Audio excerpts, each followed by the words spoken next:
देवी प्रपन्नार्तिहरे प्रसीद प्रसीद मातार् जगतोऽखिलस्य प्रसीद विश्वेश्वरि पाहि विश्वं त्वमीश्वरि देवी चराचरस्य बालार्कमण्डलाभासां चतुर्बाहुं त्रिलोचनां पाशाङ्कुशराश्चापं धारयन्तीं शिवां भजे। तो आप देवी भागवत के अंतर्गत 10 महाविद्या उपासना विधि श्रवण कर रहे हैं। वेद व्यास जी से जब वैशंपायन ऋषि ने पूछा, गुरुदेव आप मुझे भुवनेश्वरी देवी, बगुलामुखी देवी, मातंगी और कमला, इन महाविद्याओं की उपासना के बारे में भी श्रवण कराइए।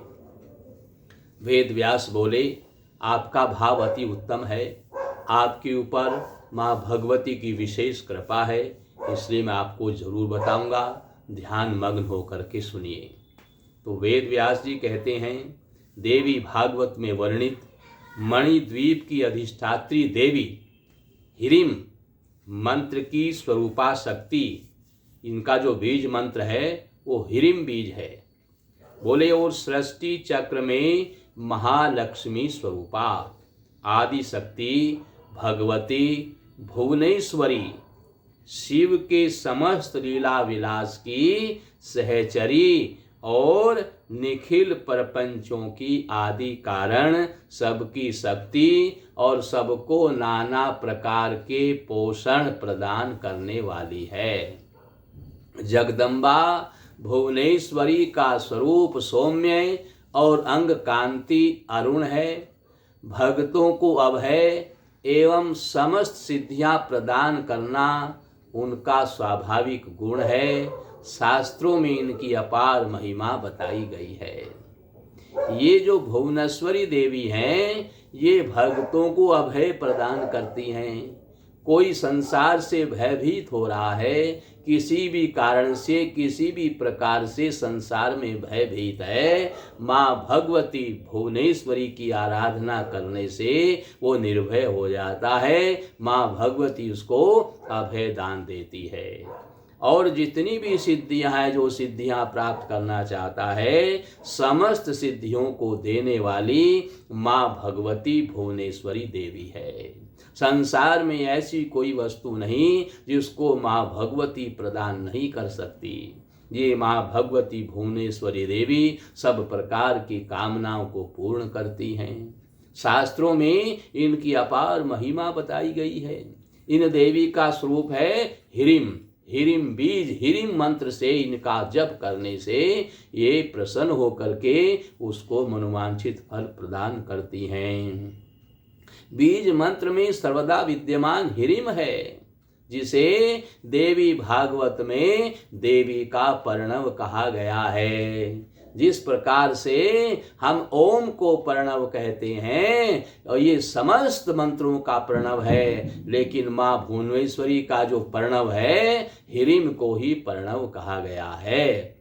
और शास्त्रों में कहा गया है कि इस बीज मंत्र के जप का पुरस्करण करने वाला और यथाविधि हवन ब्राह्मण भोजन कराने वाला भक्तिमान साधक साक्षात प्रभु के समान हो जाता है। उद्यन्दिन द्युमि इंदो किरीटाम तुंकुचाम नयनत्रियुक्ताम स्मेरमुखीम वरदांकुशपाशा भीतिक्राम प्रभजे भुवनेशिम। उसके बाद में त्रिपुर भैरवी की उपासना वेद व्यास वैशंपायन ऋषि को बता रहे हैं। वेद व्यास जी ने कहा, इंद्रियों पर विजय और सर्वतः उत्कर्ष की प्राप्ति हेतु त्रिपुर भैरवी की उपासना की जाती है। उसकी उपासना का विधान शास्त्रों में कहा गया है। त्रिपुर भैरवी की महिमा का वर्णन करते हुए शास्त्र कहते हैं, वारमेकं पठन्तमत्योर्मुच्यते सर्व संकटात् किमज्ञद बहुना देवी सर्वाभीष्ट फलम लभेत। उद्भानु सहस्र कांति मरणोक्षोभाम शिरोमालिकाम रक्तालिपयोधरां जपटिं विद्यां भीतिं वरं हस्ताब्जैर्दधतीं त्रिनेत्रविलसद्वक्त्रारविन्दश्रियं देवीं बधिमां सुरत्न मुकुटां वन्दे अरविंद स्थितां। ये त्रिपुर भैरवी जो माँ भगवती देवी है, समस्त इंद्रियों को संयम करने के लिए, समस्त इंद्रियों पर विजय प्राप्त करने के लिए इनकी उपासना की जाती है। जो भगवती प्राप्ति के लिए उपासना करना चाहता है तो इनकी उपासना करने से इंद्रियों पर विजय प्राप्त होती है। उसके बाद धूमावती देवी है, जो ये भी 10 महाविद्याओं में आती है। पुत्र लाभ के लिए, धन लाभ के लिए और शत्रु विजय के लिए धूमावती की साधना उपासना का विधान है। विरूपा और भयानक आकृति वाली होती हुई भी धूमावती शक्ति अपने भक्तों के कल्याण हेतु सदा तत्पर रहती है। इनका रूप यद्यपि भयानक है, लेकिन किसी को पुत्र की प्राप्ति नहीं हो रही है तो वह माँ धूमावती की उपासना करने से निसंदेह पुत्र को प्राप्त करता है। धूमावती देवी पुत्र प्रदान करने वाली है, और जिसके धन की रक्षा नहीं हो रही है, धन की रक्षा करने के लिए माँ भगवती धूमावती की उपासना करते हैं। इनकी पूजा करने से आपके धन की रक्षा स्वतः हो जाती है। तो किस लिए धूमावती की पूजा है? जिसको पुत्र नहीं हो रहा है, पुत्र की प्राप्ति के लिए और धन की रक्षा के लिए, इन दोनों कामों के लिए माँ धूमावती की उपासना करती है। और इसमें कोई संदेह नहीं है, ये माँ भगवती धूमावती इन दोनों इच्छाओं को पूर्ण करती हैं। विरूपा और भयानक आकृति वाली है, लेकिन फिर भी यह भक्तों की इन दोनों कामनाओं को पूरा करती है। विवर्णाम चंचला दुष्टा दीर्घाम चै मलिनांबरा विमुक्त कुंतला रुद्रा विधवा विरलिद्विजा काकध्वजरथारूढ़ा विलंबित पयोधरा शूर्भस्ता तिरुतिरुक्षा चेधूत हस्तावरानना प्रवृद्ध घोषणा सातु भ्रकुटी कुटिलेक्षणा अक्षुतिपितपाशार्दितां नित्यं भयदा कलाम सदा। इसके बाद बगुलामुखी की उपासना विधि, इसको पीताम्बरा भी कहते हैं, उसकी उपासना विधि आप सुनिए। पीताम्बरा विद्या के नाम से विख्यात है। बगुलामुखी की साधना प्राय शत्रु भय से मुक्त होने और वाक सिद्धि के लिए की जाती है। जिसको शत्रु से भय है, शत्रु से परेशानी है, तो शत्रुओं से भय अभय प्रदान करने के लिए, शत्रु का नाश करने के लिए माँ भगवती की उपासना की जाती है। और वाणी को सिद्ध करने के लिए, वाक सिद्धि के लिए भी माँ बगुलामुखी की उपासना की जाती है। बगला का प्रयोग सावधानी की अपेक्षा रखता है। इसमें बड़ी भारी सावधानी की आवश्यकता है।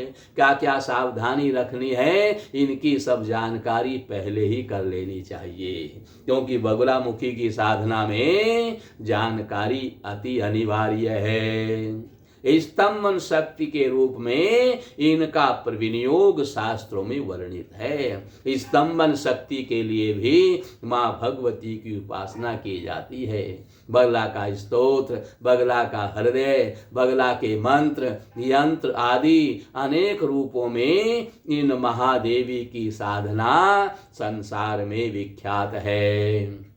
बगुलामुखी की उपासना में पीत वस्त्र, हरिद्रा माला, पीत आसन और पीत पुष्पों का प्रयोग किया जाता है।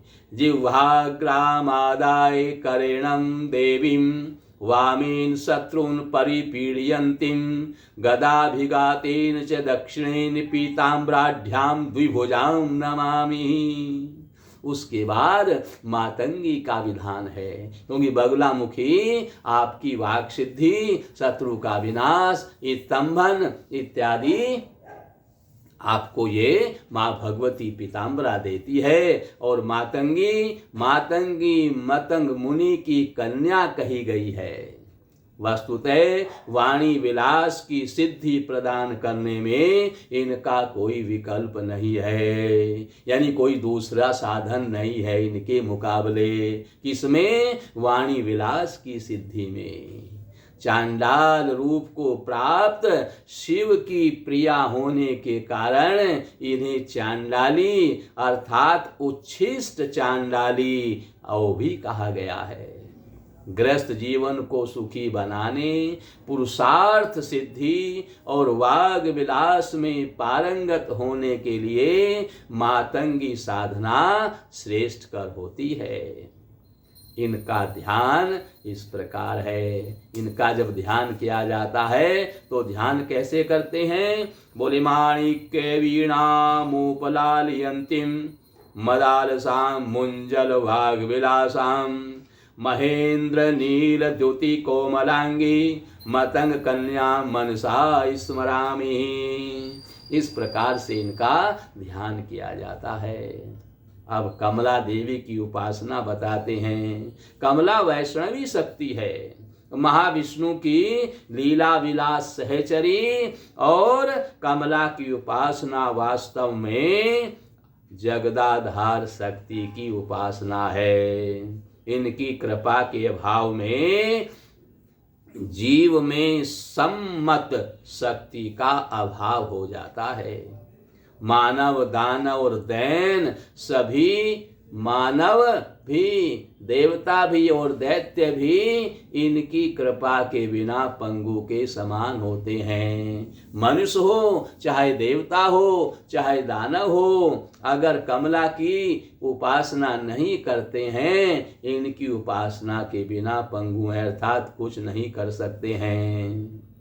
और विश्वंभर भगवान जो विष्णु है, जो विश्व का भरण पोषण करने हैं, उनकी नादि शक्ति की उपासना आगम निगम दोनों में समान रूप से प्रचलित है। भगवती कमला 10 महाविद्याओं में एक है। जो कर्म परंपरा मिलती है उसमें इनका स्थान 10वां है। 10 महाविद्याएं हैं तो इनका 10वां स्थान है। अर्थात इनमें इनकी महिमा में प्रवेश कर जीव पूर्ण और कर्तार्थ हो जाता है। सभी देवता, राक्षस, मनुष्य, सिद्ध और गंधर्व, जो गंधर्व हैं, इनकी कृपा के प्रसाद के लिए लालायित रहते हैं। ये परम वैष्णवी, सात्विक और शुद्धाचारा, विचार, धर्म, चेतना और भगतिक गम्या है, यानी भक्तों पर कृपा करने वाली हैं। इनका आसन कमल पर है, इसलिए इनको कमला कहते हैं। और ये भक्तों का कल्याण करती हैं, सात्विक देवी हैं, और ये सात्विक पूजा को ग्रहण करती हैं। इनका ध्यान किया जाता है। कांत्या कांचन सन्निभाम हिमगिरी प्रखेर चतुर्भुजेर गजेर हस्ते तीक्षल अक्षिप्त हिरण्यमयामृत घटे राशिच्चानां श्रियं विभ्राणां बलं भुज्य युग्म भयं हस्तेर कीटोज्ज्वलां अक्षोमापदनितं बलितां वंदे अरविंद स्थितां। महाविद्याओं का स्वरूप वास्तव में एक है। आदि शक्ति के विभिन्न स्वरूपों का विस्तार है। भगवत ये विद्या तो एक ही है, लेकिन ये उन स्वरूपों का विस्तार है। यानी अलग अलग एक एक कामना के लिए आप अलग अलग देवी की उपासना कर सकते हैं। स्वरूप एक ही है। भगवती अपने संपूर्ण ऐश्वर्य और माधुर्य में विद्या और अविद्या दोनों है। विद्याहम अविद्याहम, पर विद्याओं के रूप में उनकी उपासना, उसका तात्पर्य शुद्ध विद्या की उपासना है। विद्या मुक्ति की हेतु है, अतः पारमार्थिक स्तर पर विद्याओं की उपासना का आशय अंततः मोक्ष की साधना है। इससे विजया, ऐश्वर्य, धन धान्य, पुत्र और अन्यान्य कीर्ति आदि आवाप्त होती है। संदर्भ में आए शत्रुनाश आदि का तात्पर्य आध्यात्मिक स्तर पर काम, क्रोधादिक शत्रुओं से है और अमोत्कर्ष चाहने वालों को यही अर्थ ग्रहण करना चाहिए। 10 महाविद्याओं का जो अंक गणित है, वेद शास्त्रों की संख्या 10 के अंक की प्रधानता की ही ओर संकेत किया गया है। यजुर्वेद में कहा है, तेभ्यो 10 प्राचीर 10 दक्षिणाम 10 प्रीति चीर 10 ऊर्ध्व चीरुधर्वा। ये आदि प्रयोग मिलते हैं। यूं भी अंक 9 है, 10वां तो पूर्णतः अर्थात सबके बाद शून्य का पर्याय है। अंक तो 9 है, फिर जो 10वां अंक है वो शून्य के साथ में है, जो इन 9 अंकों को पूर्ण करता है। शून्य का एक होना, पुनः उसका शून्य हो जाना, पूर्ण से पूर्ण और पुनः पूर्ण होने की आध्यात्मिक यात्रा है। इस विषय में गुरु की कृपा ही रहस्य को स्पष्ट कर सकती है। आदि गुरु भगवान शंकर के चरणों का आश्रय ग्रहण करके इन विद्याओं की साधना में अग्रसर होना चाहिए। बिना गुरु की कृपा के ये आपको नहीं मिलेगा।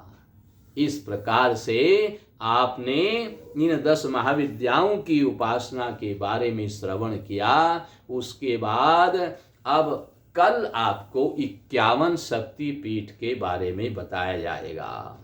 किस प्रकार से 51 शक्ति पीठ इन महादेवी की ही शक्तियां हैं, जिनका दर्शन, स्पर्श और इन स्थानों पर उपासना करने से समस्त इच्छाओं की पूर्ति हो जाती है।